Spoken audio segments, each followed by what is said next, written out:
Good morning, traders. It's 8:02 a.m. Chicago time on Monday, the 18th of March, 2024. We have the roll and expiration behind us. This is episode number 2638. I want to remind you that derivatives trading involves substantial risk of loss and is not suitable for all investors. Past performance is not necessarily indicative of future results. You're probably wondering, who's this sexy man with this husky voice? But actually, I lost my voice over the weekend. Okay, let's cut that out. I lost my voice over the weekend, and I adjusted the mic. It should be better.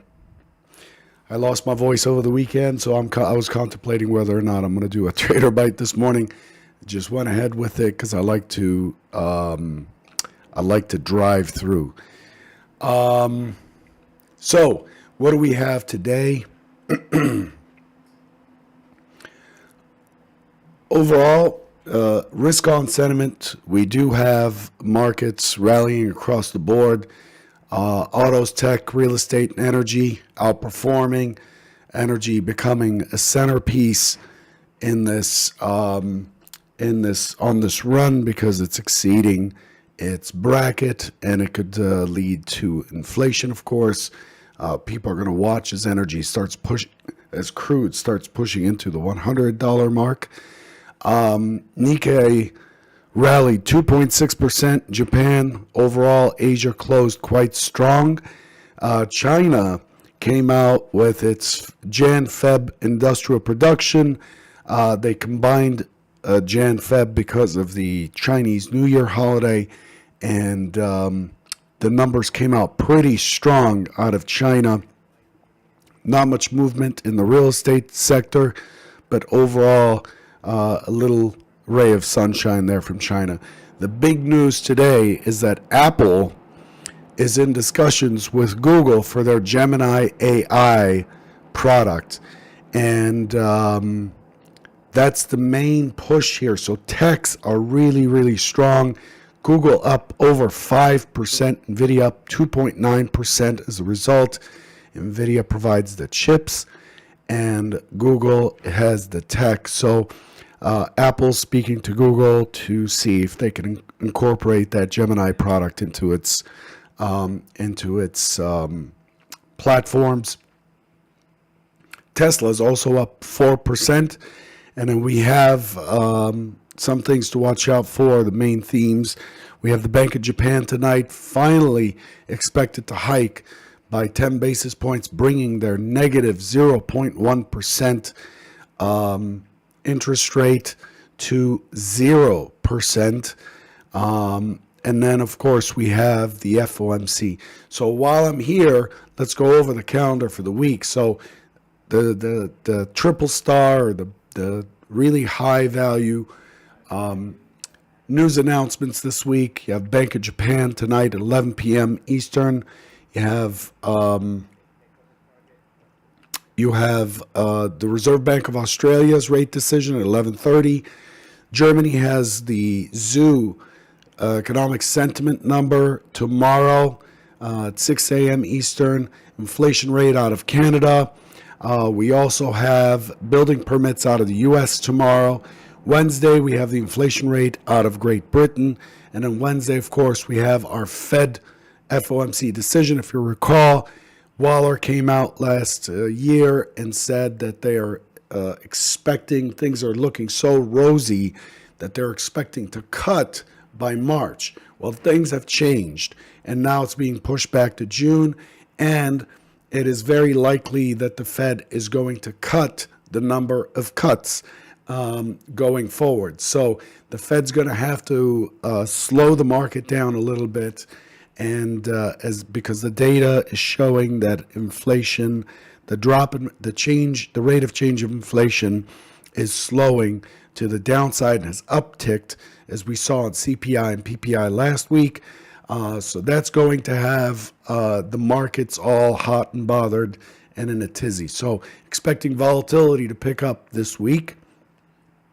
So Wednesday, 2 p.m. rate decision, 2:30 press conference, Japan's balance of trade that evening. Thursday, we get Germany's manufacturing PMI, very important for Germany. And then we get the BOE rate decision on Thursday as well. And we get the inflation rate out of Japan. And on Friday, we get retail sales out of Great Britain and the IFO business climate out of Germany. So that's what's on deck for this week. The Fed decision, the Bank of Japan decision tonight, the Fed decision on Wednesday, very important pieces. Okay. Mike sounds like gravel. Wow, that's quite a review. It should have been fixed maybe 10 seconds into the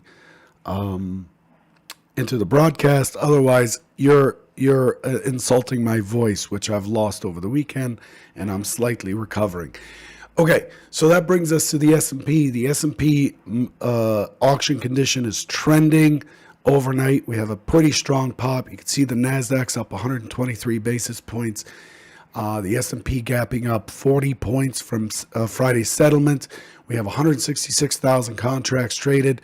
The inventory is 96% long. And the range is 44 points. So coming in this morning, we have really strong numbers here. And, you know, we look like we're heading back to that 52, 57 area. So that's that. Just looking down the line, things you need to watch out for coming into, you know, going over the next, you know, couple months.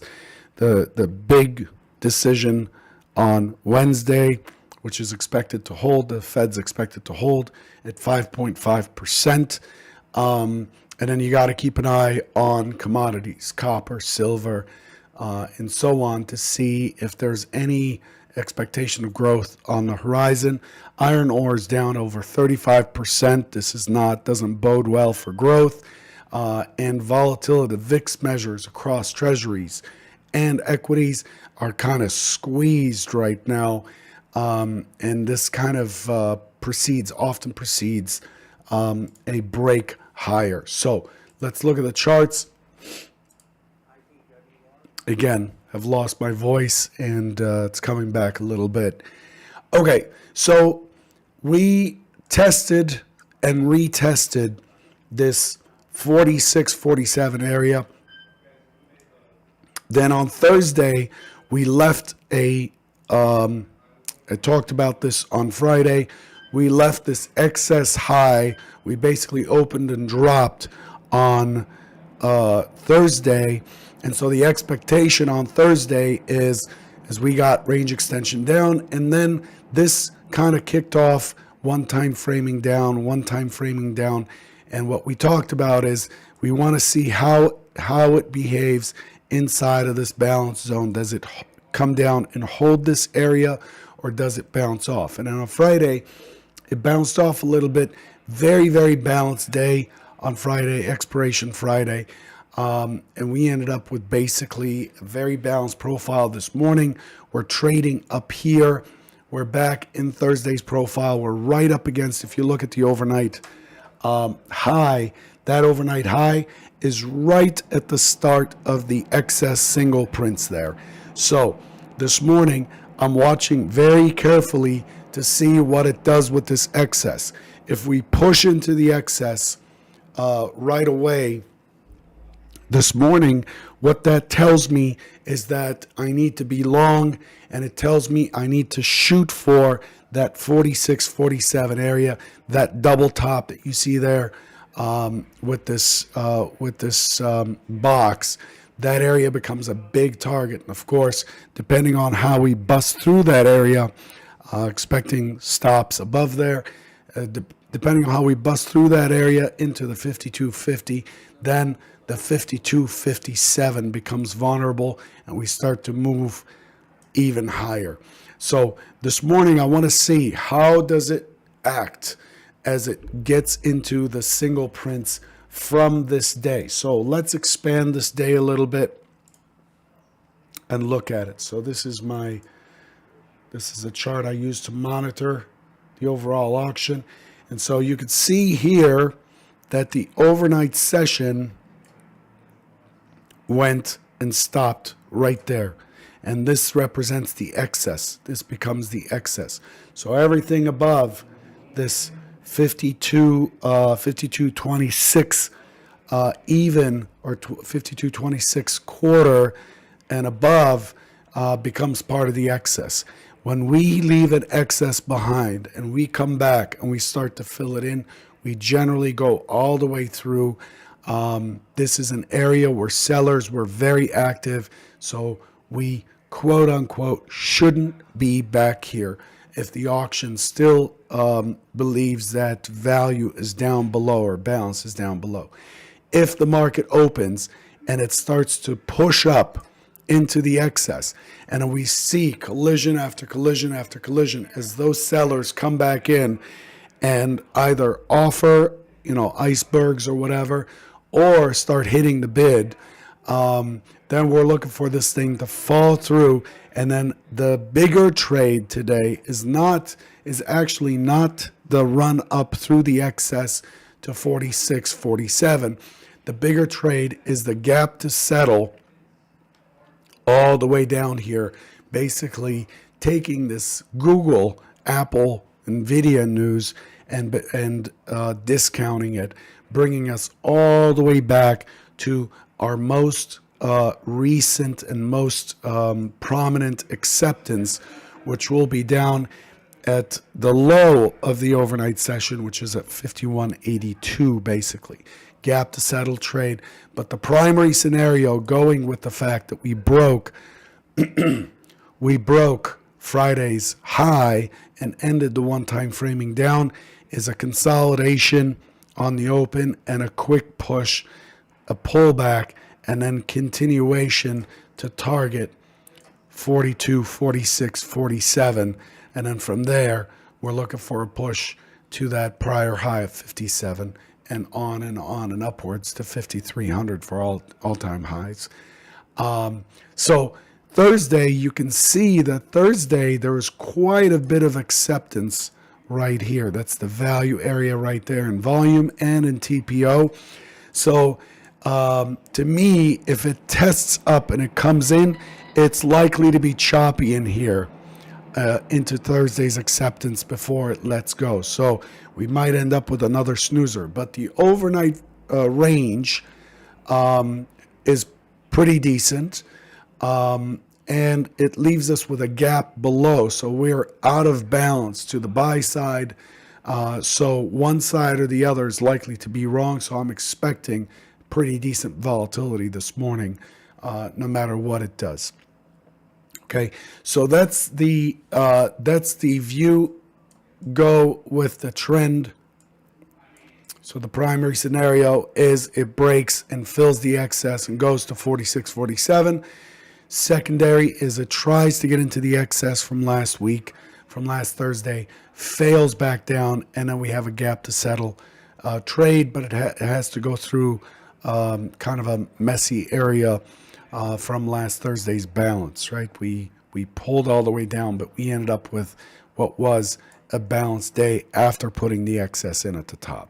So that's that. So that's ES taken care of.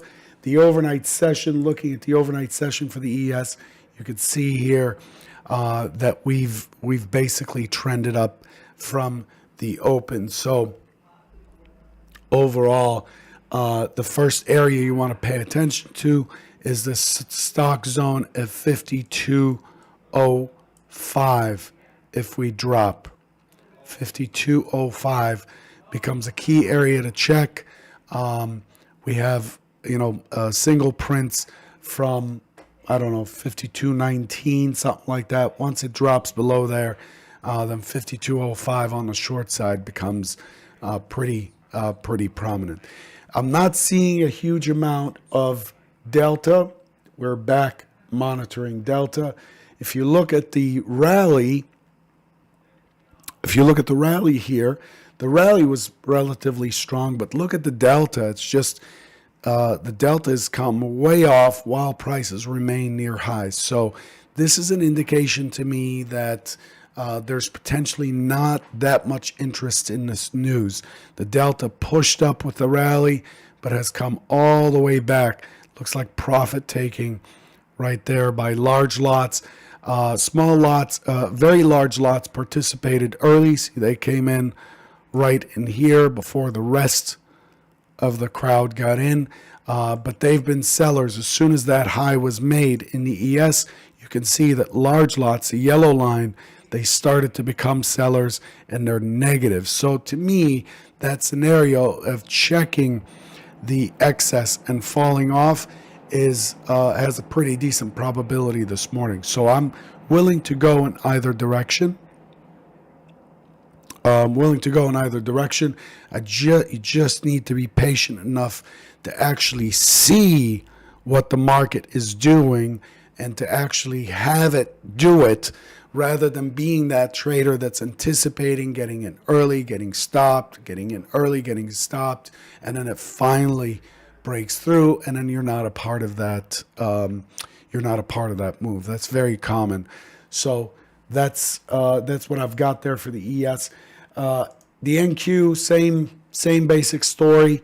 We've broken the one-time framing down. The NQ is relatively weaker. The NQ also has weak structure into 18,550, and it has an excess. And again, hasn't come into the excess in the overnight session. My expectation is that the NASDAQ is likely to continue to be a drag. Remember, we talked about when it rallied up here, we talked about it very likely coming back into balance, and it did last Thursday, and it broke below. So what you have here is up, down, deep pullback, new highs, pullback, lower high, lower low. The NQ to me, along with the ES actually, ES in better shape, the NQ to me is indicating that it's weakening on every rally. So to me, it seems like it has outrun the news, and the NASDAQ is likely the breakout in volatility, in my opinion, and I'm not talking about today, tomorrow. The breakout in volatility is to the downside in these products. Like, I'm starting to watch the downside on these products, whereas before, every dip is expected to be bought for new highs, but the recent action shows that this isn't the case anymore, that it might have outrun forward-looking expectations. Okay, crude is the star here. Crude has broken through that 80 area. Remember also that crude has rolled to May with a 46-cent discount. So you should have rolled your charts to May, which is CLK4 is the symbol, and crude has gapped and has held its gap. So crude gapped up last Thursday, held its gap, and now it's in an open drive higher. Crude has changed its story a little bit and is starting to work itself back into higher prices. And this is where this is going to influence how these Fed rate decisions come about. So Thursday, watch that dot plot, see how many have cut back on their expectation for rate cuts. That's what the market's paying attention to. Crude is kind of a driver in the direction of more inflation or more inflationary pressure. Okay, I'll leave you with that. Good luck. I'll see if I can get my voice back for tomorrow, but mind your risk and make sure you're able to trade every day by not betting too much on one idea. Let the market show you what it wants before you pick a side and trade from that side. Good luck.